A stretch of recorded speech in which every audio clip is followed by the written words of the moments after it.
Hi, Scott doing at MarineMax here in Lewisville, Texas. We're out on Lake Grapevine today with a beautiful day. The only wake we have out here is actually from us, so really nice. We're out here in a 2023 Sea Ray SLX 260. This boat only has 31 hours on it.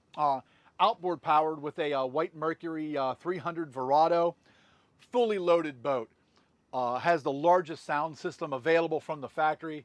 Tower cans, power tower, extending shade, LED lights everywhere, underwater lights, storage throughout, sea deck floor, teak tables. This boat was loaded with all of the goodies, and it is in fantastic condition.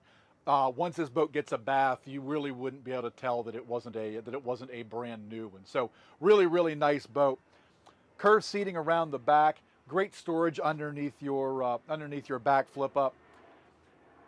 Extra stereo remote control in the back, stereo control up here at the helm, in-floor storage, cooler storage underneath your seats.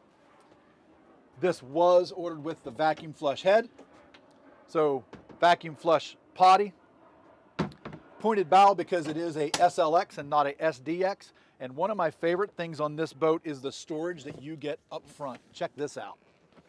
This seat flips open, and that is all storage under there. So our camera bag, he's got an inflatable in there, an extra teak table for the front, flip down armrest. I mean, this boat is absolutely fantastic, and what a great day out here today. We've got the Gaylord Texan back here behind us. So if you got any questions about this or any other boat you see online, pick up the phone and give me a call. This one you can call me directly on my cell phone at 301-501-7123. Thanks a lot. I'll look forward to talking to you.